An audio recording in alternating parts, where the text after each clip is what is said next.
Novel الہام عشق، جس کے رائٹر ہیں کرن رفیق اور کیس نمبر ہے 21۔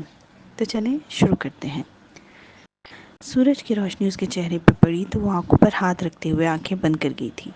شاید اسے یہ روشنی پسند نہیں آئی تھی۔ اچانک سے روشنی کی جگہ تاریکی نے لے لی تو اس نے جلدی سے اپنی آنکھیں کھولی۔ سامنے ہی اس کی بہن مسکراتے ہوئے کھڑکی پر پردے برابر کر رہی تھی۔ عابیہ نے ویران آنکھوں سے اوپر اسے دیکھا۔ صبح بخیر میری جان، ادیبہ نے مسکرا کر کہا، لیکن مقابل تو شاید مسکراہٹ کا مطلب تک بھول چکی تھی۔ چلو جلدی سے فریش ہو جاؤ، ہم لوگ یونی کے لیے لیٹ ہو رہے ہیں۔ ادیبہ اس کی خاموشی دیکھ کر مزید بولی تھی، ابھی میرا دل نہیں کر رہا یونیورسٹی جانے کو، پلیز میں گھر پر رہنا چاہتی ہوں۔ عابیہ نے بیک گراؤنڈ سے ٹیک لگاتے ہوئے سپاٹ چہرے سے کہا تھا۔ ادیبہ آہستہ سے چلتے ہوئے اس کے قریب آئی اور اس کے سامنے بیڈ پر بیٹھ گئی۔ آپ میری جان، بھول جاؤ جو کچھ ہوا ہے اور آگے بڑھو۔ زندگی میں اگر ایک بات کو لے کر ہم وقت کو روکنے کی کوشش کریں گے تو بیکار ہوگا، کیونکہ وقت کبھی کسی کے لیے نہیں رکا۔ ہمیں اپنی زندگی کے حادثوں سے سبق سیکھتے ہوئے آگے بڑھنا چاہیے۔ آپ ہی کہنا کتنا آسان ہے نا کہ آگے بڑھ جاؤ، لیکن آپ ہی جس پر گزرتی ہے وہ جانتا ہے تقدیر کو یا اس کا خدا، باقی تو فقط تماشائی ہیں۔ عابیہ زخمی مسکراہٹ سے ادیبہ کے دل کے 1000 ٹکڑے کر گئی تھی۔ آپ، یہی زندگی ہے، ہر مشکل کے بعد آسانی ہے، ہو سکتا ہے نکاح کے بعد ارحم بدل جائے۔ آپی، جو انسان پیدائشی طور پر ذہنی بیمار ہو، اس کے چاہے شادی بھی کروا دیں وہ بیمار ہی رہتا ہے۔ عابیہ کے لفظوں پر ادیبہ نے سختی سے لبوں کو پیوست کر کے خود پر ضبط کیا۔ ہر کام میں اللہ کی مصلحت ہوتی ہے آپ، ہم لوگ سمجھنے سے قاصر ہوتے ہیں بس، جب وقت گزر جاتا ہے تو ہمیں سمجھ آ جاتی ہے۔ جو 70 ماؤں سے زیادہ محبت کرتا ہے وہ ہمیں تکلیف میں نہیں دیکھ سکتا۔ ادیبہ کی بات پر وہ مسکرائی تھی۔ اسی لیے تو زندہ ہوں ابھی تک، کیونکہ میں جانتی ہوں وہ دن دور نہیں جب دادا ابو کو اور ابو کو اپنے رویے کا احساس ہوگا۔ اچھا اب یہ باتیں چھوڑو اور یونیورسٹی کے لیے تیار ہو جاؤ۔ ادیبہ مسکراتے ہوئے بولی تو عابیہ نے اپنا سر اس بات میں ہلایا اور مسکراتے ہوئے اپنے کمرے میں موجود الماری کی طرف بڑھی۔ ادیبہ نے مسکرا کر اس کی پشت کو دیکھا تھا۔ زندگی اسی کا تو نام ہے، دکھ یا تکلیف جو بھی انسان سہتا ہے، اس کا افسوس تو وہ زندگی بھر نہیں منا سکتا، کیونکہ انسان کی فطرت ہے دکھ کو برداشت کر کے آگے بڑھ جانا۔ ہاں، اس برداشت میں گلے شکوے شامل ہوتے ہیں، لیکن ہم کبھی کسی کے لیے رکتے نہیں ہیں۔ اگر کوئی چھوڑ جائے تو اس کا غم بھی نہیں زندگی بھر مناتے، کیونکہ خدا کی ذات صبر دے دیتی ہے۔ ہم لفظی دعوے ضرور کرتے ہیں کہ اس تکلیف کو برداشت کرنا آسان نہیں ہے، لیکن جو 70 ماؤں سے زیادہ محبت کرتا ہے وہ کبھی ہمارے اوپر ضرورت سے زیادہ بوجھ نہیں ڈالتا، کیونکہ ہمیں جتنا ہم برداشت کر سکتے ہیں اتنی ہی تکلیف ہمیں ملتی ہے دوسروں سے۔ اللہ تعالیٰ نے کبھی کسی انسان کو ہمت سے زیادہ نہیں آزمایا، کیونکہ وہ جانتا ہے اس کا ہر بندہ صبر کے کس درجے پر ہے۔ اسی لیے خدا سے شکوے اور شکایات کرنے کے بجائے صبر و تحمل کا دامن پکڑنا چاہیے، تاکہ ہم ہر مشکل کے بعد شکر ادا کرتے ہوئے شرمندہ نہ ہوں۔ کمال ہے ویسے، آج اماں سائیں کی مانو کی زبان بند ہے۔ ہادیر اور شمائل یونیورسٹی کے لیے جا رہے تھے جب ہادیر اس کی مسلسل خاموشی کو دیکھ کر بولا، ہاتھ بھائی میں اسٹاپ کالنگ می بھائی، کہاں سے بھائی لگتا ہوں تمہیں؟ ہاتھ اچانک گاڑی روک کر غصے سے بولنے لگا تو شمائل نے سہم کر ہادیر کو دیکھا تھا۔ بولو، اب جواب دو۔ ہادیر کو غصے کرتے دیکھ کر شمائل کا چہرہ فک ہو گیا اور آنسو خود بخود اس کے رخساروں پر بہہ نکلے تھے۔ لبوں کو سختی سے بھینچ کر وہ اپنی کپکپاہٹ کو دور کرتی رہی۔ میں نے کیا کیا ہے؟ شمائل روتے ہوئے بولی تو ہادیر کا غصہ ایک پل میں ہوا ہوا۔ خود کو کوستے ہوئے شمائل کو دیکھ رہا تھا جو مسلسل رو رہی تھی اور سراپا سوال بنی اس سے پوچھ رہی تھی، دیکھو شمائل، میری کوئی بہن نہیں ہے، تم بس مجھے بھائی مت بولا کرو، مجھے یہ ورڈ اچھا نہیں لگتا۔ ہادیر نے آرام سے اسے سمجھایا۔ لیکن اس میں غلط کیا ہے؟ شمائل اپنی چھوٹی سی سرخ ناک کو ٹشو سے رگڑتے ہوئے بولی۔ اس وقت وہ ہادیر کے دل کی دنیا تہوبالا کر رہی تھی اور اس کی حرکتیں اس کے لبوں پر مسکراہٹ بکھیر رہی تھی۔ غلط نہیں ہے تو صحیح بھی کچھ نہیں ہے، لیکن ہنی ہنی بھی تو بولتا ہے آپ کو بھائی، شمائل نے اسے گھورا۔ وہ مجھے بھائی نہیں برو بولتا ہے، اور دوسری بات وہ مجھ سے کافی سال چھوٹا ہے، جبکہ تم صرف ایک ہی سال چھوٹی ہو۔ ہادی کی بات پر وہ منہ سور کر رہ گئی۔ میں اگر آپ کو بھائی نہیں بولوں گی تو پھر کیا بولوں گی؟ شمائل کی بات پر وہ مسکرایا تھا۔ تم میرا نام لے سکتی ہو۔ وہ جیسے ہر سوال کا جواب سوچے بیٹھا تھا۔ میں آپ کا نام کیسے لے سکتی ہوں؟ ماما اور بھائی غصہ ہوں گے۔ شمائل کی بات پر وہ حیرانگی سے اسے دیکھنے لگا۔ چھوٹی ماما اور بھائی سے میں بات کر لوں گا، لیکن تم مجھے بھائی نہیں بولو گی اب۔ کتنا آکورڈ لگتا ہے جب تم مجھے بولتی ہو۔ ہادی کی بات پر وہ اس کا چہرہ دیکھنے لگی۔ اوکے ہاد۔ شمائل ہادیر کی گھوری پر بات بدل گئی تھی۔ کمال ہے، ہاد اتنی جلدی یہ بات مان گئی۔ ہادیر گاڑی سٹارٹ کرتے ہوئے خود سے بڑبڑایا تو شمائل نے ناسمجھی سے اسے دیکھا تھا۔ تم بات بات پر رونا کیوں شروع کر دیتی ہو؟ میں کون سا تمہیں کھا جاؤں گا جو تم اس طرح ڈرنا شروع ہو جاتی ہو؟ ہادیر کی بات پر شمائل کے چہرے کا رنگ متغیر ہوا تھا، جبکہ اس کے جسم نے کپکپانا شروع کر دیا تھا۔ ہادیر نے جیسے ہی ایک نظر اسے دیکھا وہ حیران رہ گیا اس کی بدلتی ہوئی کیفیت دیکھ کر۔ شمائل، آر یو اوکے؟ ہادیر کی آواز کے ساتھ لہجہ بھی بلا کا نرم تھا۔ مجھے گھر جانا ہے واپس پلیز۔ شمائل کی آواز سے وہ اس کے خوف کا اندازہ لگا سکتا تھا، لیکن ہادیر اس کی بدلتی کیفیت پر جتنا حیران ہوتا کم تھا۔ شمائل، ہوا کیا ہے؟ مجھے ابھی گھر واپس جانا ہے، سنا آپ نے؟ ابھی جانا ہے واپس۔ شمائل چیخ کر بولی تو ہادیر نے خاموشی سے اس کو دیکھا، جو اس وقت اپنے حواسوں میں بالکل نہیں تھی۔ ہادیر نے مزید کسی سوال کے بغیر گاڑی کا ٹرن کیا اور گاڑی گھر کی طرف موڑ دی۔ شمائل مسلسل انگلیاں چٹکھاتے ہوئے سر جھکائے اپنی کپاہٹ پر قابو پا رہی تھی۔ اسی دوران وہ اپنے ہاتھوں کو ناخنوں سے زخمی بھی کر چکی تھی۔ ہادیر کے ذہن میں ان گنت سوال تھے جن کا جواب صرف ایک شخص دے سکتا تھا، اور وہ تھی اماں سائیں۔ ہادیر آمنہ شاہ سے پوچھنے کا تہیہ کر کے خود کو پرسکون کر چکا تھا۔ رات کا کھانا سب خاموشی سے کھا رہے تھے جب حمین عائرہ کو مسلسل اشاروں سے کچھ سمجھا رہا تھا۔ عائرہ اسے آنکھوں سے تسلی دے رہی تھی، جبکہ حازم شاہ کافی حیرانگی سے اسے دیکھ رہی تھی۔ کیا ڈسکشن ہو رہی ہے گڑیا؟ ہمیں بھی بتاؤ۔ حازم شاہ کی آواز پر حمین جلدی سے سیدھا ہو کر بیٹھا، جبکہ عائرہ نے مسکرا کر حازم شاہ کو دیکھا۔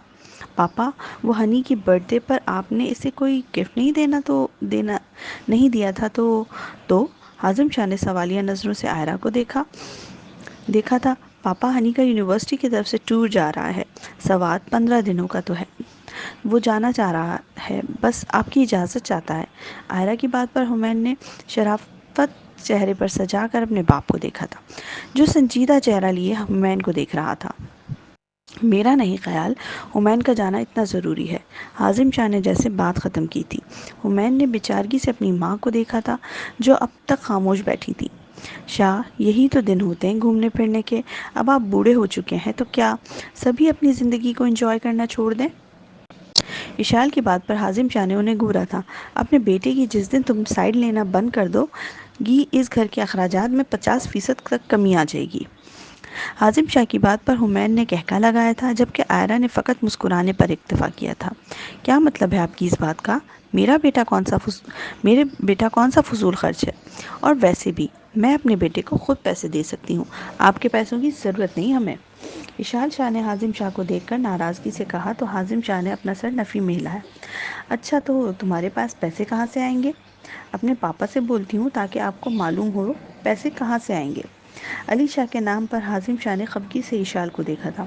پاپا سے ڈانٹ کیوں پروانا چاہ رہی ہو؟ سیدھی طرح بتاؤ کتنے پیسے چاہیے تمہیں؟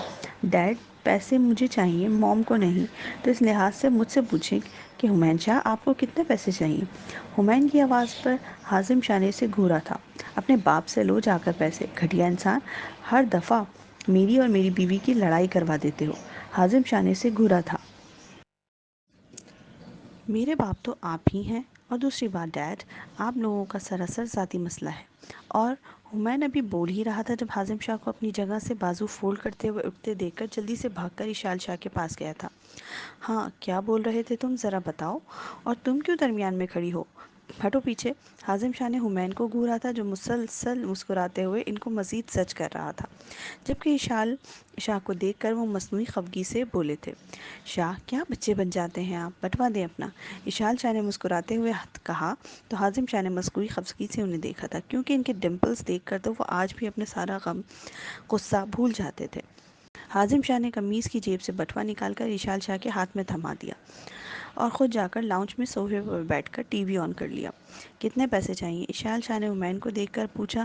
میری پیاری موم، میں پیسے ڈیڈ سے لوں گا، ابھی تو تنگ کر رہا ہوں ان کو، ویسے بھی ڈیڈ غصے میں بڑے کیوٹ لگتے ہیں۔ حمین مسکراتے ہوئے بولا تو اشال نے ایک ہلکا سا تھپڑ اس کے دائیں گال پر رسید کیا۔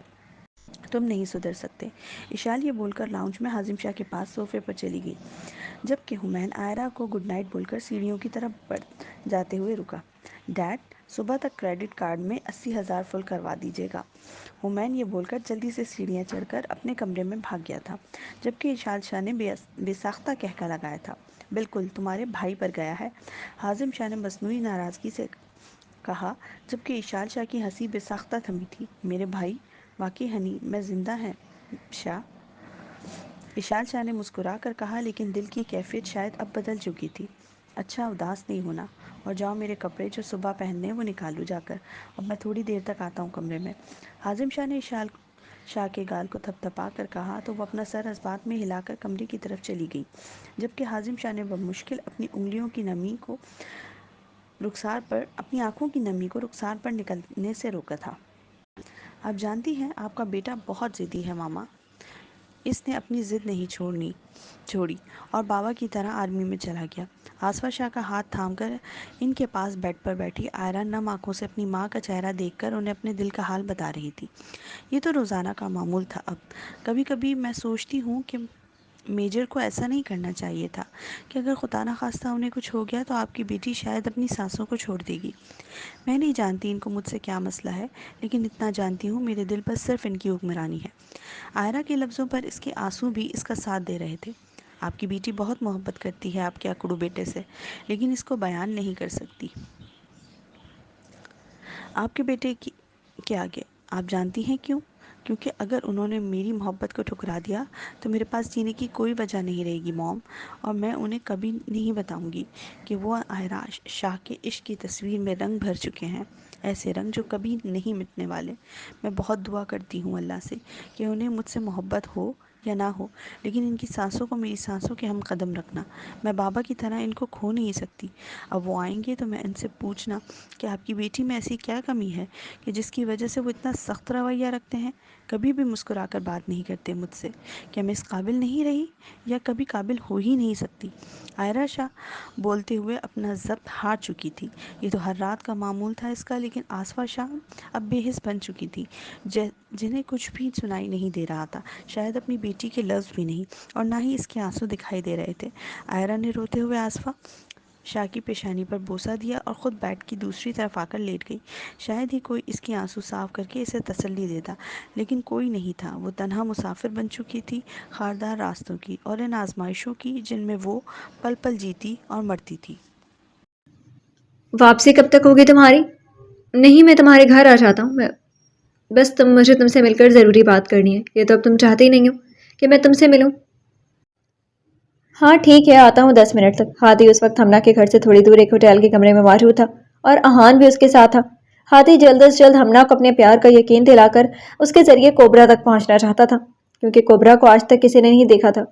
اس کی اصل پہچان کیا تھی کوئی نہیں جانتا تھا سوائے اس کے چند ساتھیوں کے، جن میں سے ہمنا صدیقی بھی ایک تھی۔